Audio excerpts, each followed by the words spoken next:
کیا بلی کا کاروبار حلال ہے؟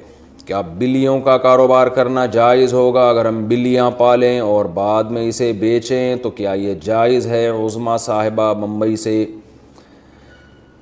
دیکھیے جائز تو ہے مگر مکروہ ناپسندیدہ ہے۔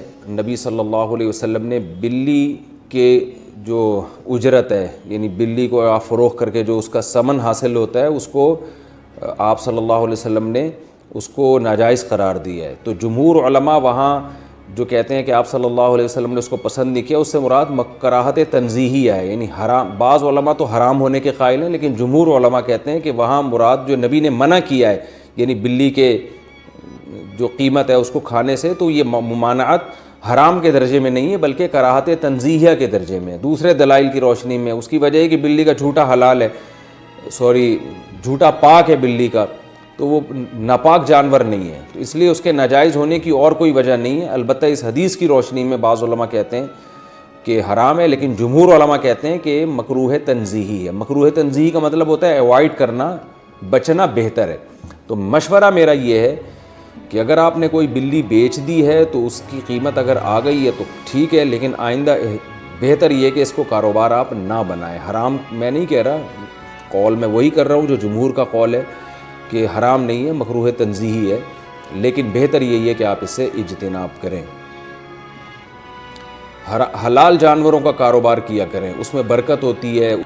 ہابی کے لیے کیٹ پالنا، میں نے سنا تھا کہ بلی پالنا سنت ہے، کیا شوق کے لیے بلی پال سکتے ہیں؟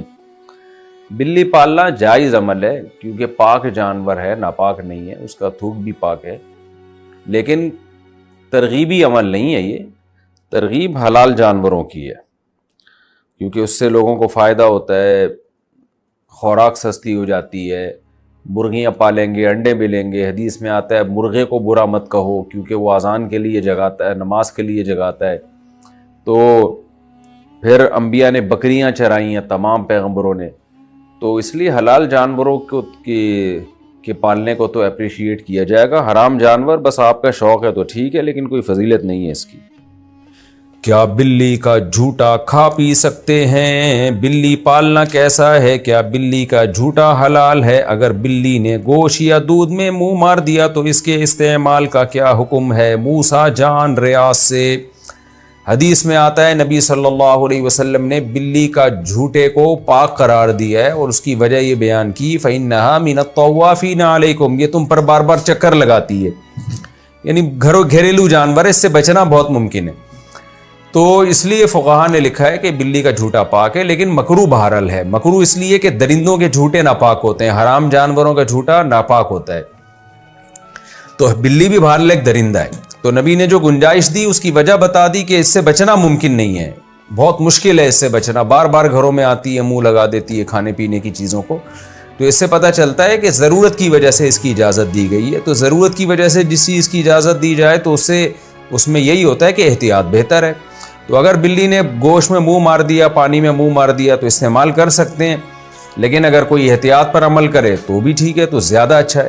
تو اب ایسا نہ ہو جائے کہ بلیوں کو اتنا لفٹ کرائیں جیسے انگریزوں نے کتوں کو لفٹ کرایا ہوا ہے، کہ وہ اس کا جھوٹا باقاعدہ پراپر کھاتے ہیں، پیتے ہیں، اس کے زبان لگاتے ہیں، اس کی زبان، کتا ان کے منہ میں زبان لگا رہا ہوتا ہے، اوٹ پٹانگ حرکتیں کر رہے ہوتے ہیں، اللہ تعالیٰ ان کو ہدایت دے۔ تو کتے کا جھوٹا تو بالکل ہی ناپاک ہے۔ میرا مقصد بتانے کا یہ ہے کہ بلی کو پالیں آپ، لیکن اتنا لفٹ نہ کرائیں جتنا انگریزوں نے کتوں کو لفٹ کرایا ہے، کیونکہ ہے بہرحال درندہ، تھوڑا سا ریزرو رہیں اس سے، کھانے پینے کی چیزوں میں اس کو اپنے ساتھ شریک نہ کریں، فیملی ممبر نہ بنائیں آپ بلی کو۔